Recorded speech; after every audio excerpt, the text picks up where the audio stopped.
Hi folks, this is part one of a series of videos that I'm doing to teach you about the principles of Pilates. Some of the principles of Pilates, things like flowing movement, concentration, relaxation, they should all just come as a natural part of doing Pilates. And a good teacher will point out to you if those things aren't happening.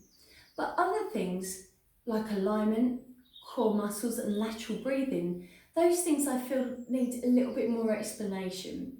They might not necessarily come naturally to you. Now some of us can't get in really good alignment because our muscles have been so tight and for such a long time we've been in bad alignment. To suddenly get in the best possible alignment could be a real shock to the system. So it's taken us a long time to perhaps get into this posture, so we have to gradually come back into this posture. So don't be upset with yourself if you can't get into perfect alignment straight away. And also, alignment is something that I work on a daily basis. I'm often finding my left shoulder's going a bit too high, so I'm always addressing that and bringing that down, for example. The way I teach my students to remember these three main principles of Pilates are alignment, core muscles and lateral breathing, ACB. Not ABC, but ACB.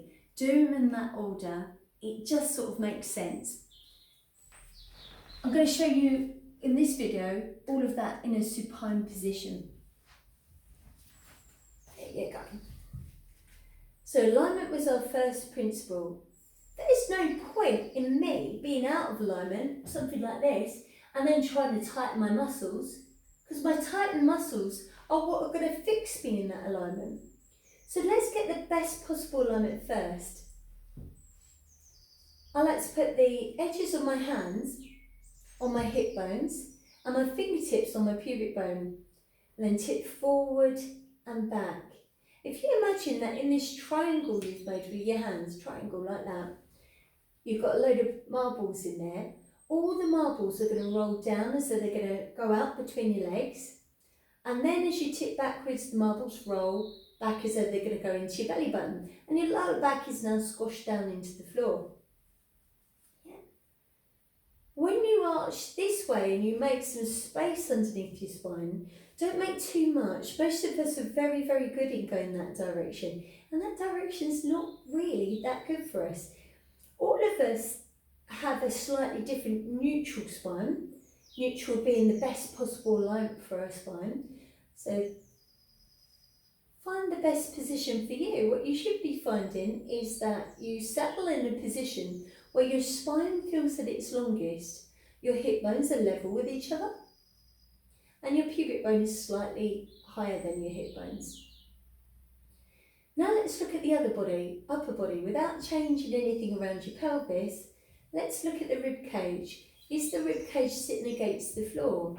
If it's not, could you have a little shift about until it does sit against the floor?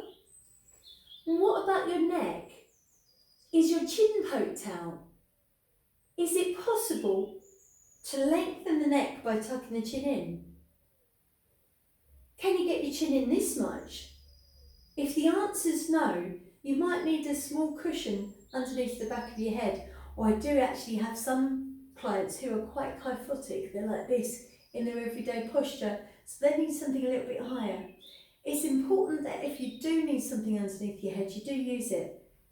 You really don't want to be exercising with your neck like this. It can cut off the circulation to the brain. It can make you feel very dizzy, very ill. And also it's not a brilliant alignment. I'll show you on my skeleton a little bit later on. So for those of you that can't tuck in as much as you should do, raise your head up slightly on a cushion, or a little bit further if you need to, if you really, really need to. And the reason I don't want you to use a cushion if you don't need it is because you'll be encouraged in that alignment. You see, that's not a good one. Right, so now we've dealt with alignment. Oh, I forgot something. We've got to have the feet and knees hip distance apart with the feet facing forward. And knuckles on the floor, have your arms spread out to the side. If they're too close, your shoulders are going to round. So you have your hands a little bit wider. Also, Joseph Pilates used to exercise a lot with the hands down. Perhaps you can see why I don't do that. Can you see how that rounds my shoulders? So I put my arms this way around. Okay, so now we've done that, we're going to draw up on the pelvic floor in order to activate the core muscles. In the same way you might press a light switch, and that light switch turns on a chandelier full of light bulbs. The pelvic floor is the switch that's going to turn on a number of muscles that make up the core muscles. Just checking that the pelvis is still in the correct alignment, pubic bone slightly above the hips. I'm now taking 2 fingers on each hand, and I'll put those fingers just inside my hip bones. I'll just tip to the side so that you can see where my fingers are. There you go. Now, as I cough, hopefully you can see that my fingers get pushed up in the air. I'll show you on this side. When we cough, our subconscious brain automatically turns on our core muscles. The subconscious brain and the pelvic floor work really well together usually. With the conscious brain and the pelvic floor, it's a different matter, and the conscious brain uses a different neural pathway to communicate with the pelvic floor. So don't be surprised if you try to turn on the pelvic floor and nothing feels like it's happening. Yeah, I'm going to turn on my pelvic floor now, and hopefully you can see that my fingers get moved up in the air and then down, and then they go up and they go down. If you're trying to do that and you're finding nothing's moving, it could be that what's happening is the message that your brain is sending down to the pelvic floor is only getting part way before it comes back. To develop that neural pathway, we need to show that there's a demand for it. So don't be disheartened if you can't feel your pelvic floor moving. Keep going and going and going at it, and then eventually that neural pathway will develop and you'll be able to do this just as strong as when you cough. Sometimes when people really struggle with pelvic floor, I get them to suck their thumb. Sometimes that can really help. Or imagine that you're putting your foot into the bath and you're expecting that water to be lovely and warm, but as you put the foot in, it's freezing. And that freezing cold feeling's going all the way up your leg, and you feel that influence on the pelvic floor, causing it to move upwards. Often when people are trying to do the pelvic floor, they get confused, and what happens is their bum clenches like this instead of their pelvic floor clenching, or other times you have the pelvic floor and the bum clenching. The way to tell the difference is when you switch on your pelvic floor and you draw it up, there's no movement in the pelvis, but when you contract your bottom muscles, you get a squeeze and your pelvis will tilt. Turn on your pelvic floor muscles and then tap your bottom. It should be loose and wobbly muscle. I hope so anyway, because mine is. It's a lovely and strong. The top part of the core muscles, your external obliques. External obliques can attach to your rib cage here, and they go down like this towards your pubic bone. So when you contract the external obliques, they're going to flatten the back of the rib cage towards the floor. And the ribs themselves are going to move down towards the pubic bone. Also, you'll notice that as I contract it, my fingers get pushed up in the air. Can you see this? And as I contract it,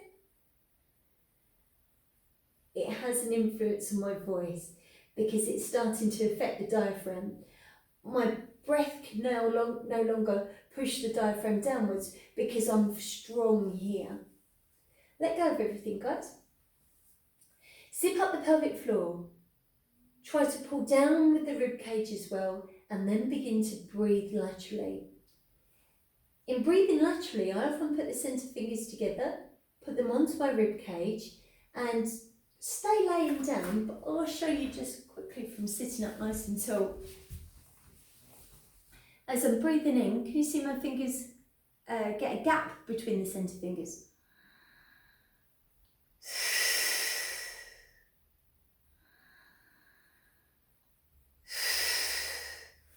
Also, as I said before, down with the external obliques like this. So now there's no more movement to the front here. Also because you're pulling at the pelvic floor, there's no movement to the front. So everything is strong on the front, which means that our ribs move out to the side, but they also move backwards like this.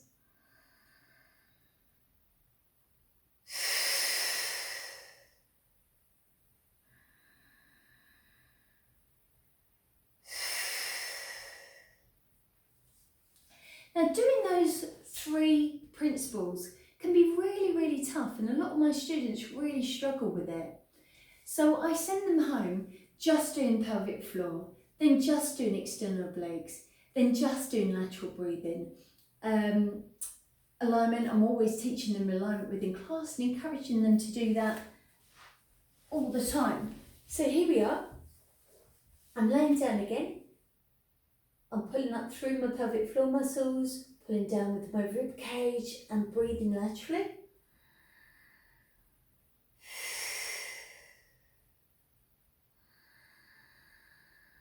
If you breathe too quickly, you're going to get dizzy. Remember, you're breathing a lot deeper than you were before. To breathe at 100%, some of you are going to find that you're so tight in muscles around your back that it feels really uncomfortable. Those muscles need to relax to enable your ribcage to expand out to the side. So sometimes you shouldn't breathe to 100%. You gradually increase it as the muscles become more flexible, and then become more flexible with lateral breathing. Okay, so if you're very new to it and you want to break it down, when you're at home, the first thing that you do is you put your fingers on your pubic bone, hands on your hip bones, and you tip forward, but not to your maximum, just a little way, so that you can feel what wrong is, because that's wrong. Then you tip back and feel the pelvis flatten this part to the floor, and the pubic bone lifts up, bottom lifts up slightly, and try it again.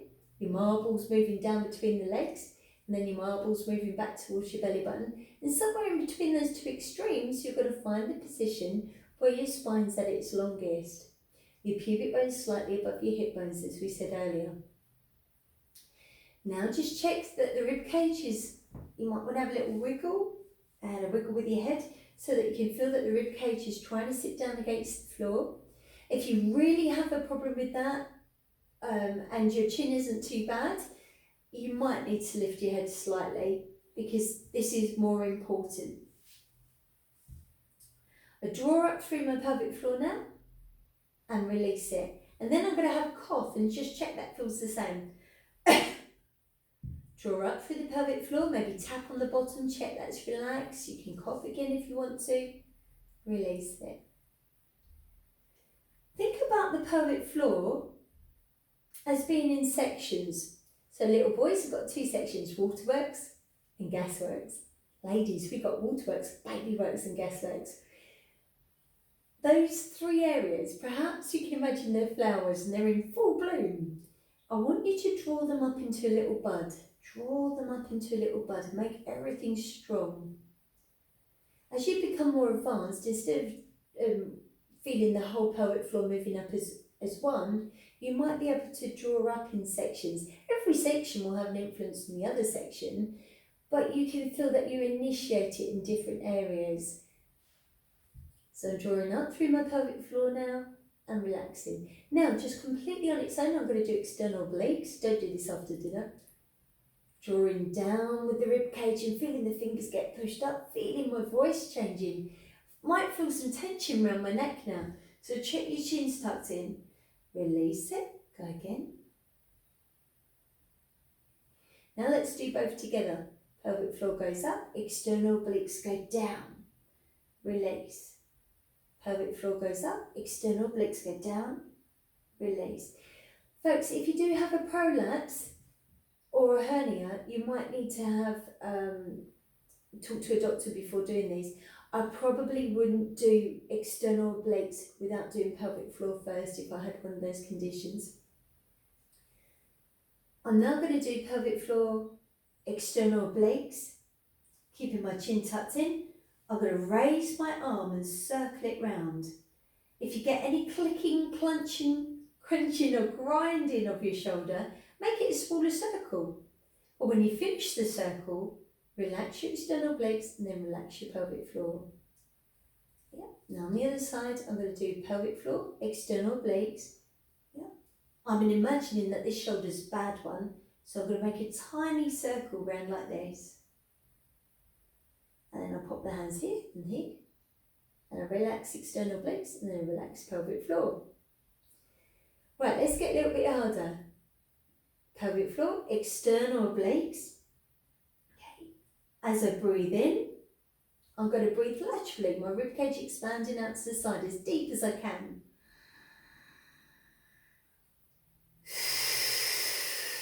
The back of my ribcage is staying against the floor. Relax pelvic floor, relax external obliques, and then switch them on separately again. Check your bum's relaxed.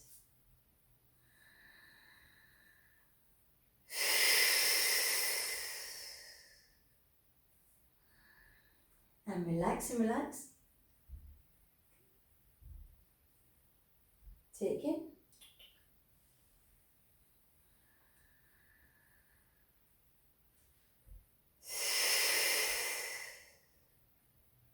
And last time I'm going to do it with you, because it's going to be a very boring video otherwise, but you're more than welcome to keep practicing. You'll be so pleased if you can really nail this, because every single Pilates strength exercise that you do, you're going to find it really transforms your abdominal muscles. You can't get stronger on your abdominal muscles if you're relaxing them every time you breathe in, and also if your bottom's doing the job that the tummy should be doing. Your bottom's going to get stronger, but your alignment's not going to necessarily be good, and again, your abs aren't going to get that tight. So I feel that I'm pretty strong here, pretty good here. Probably shouldn't eat so many biscuits because I've got a nice little biscuit barrel above that. But that's, no one's going to be perfect unless they've got a balance of strong pelvic floor and good posture, and they're doing the cardio and also eating the right stuff as well, and not eating the naughty stuff. That's where I really fall down. Anyway, I hope you enjoyed my video, and I will be filming part 2 very shortly. Take care.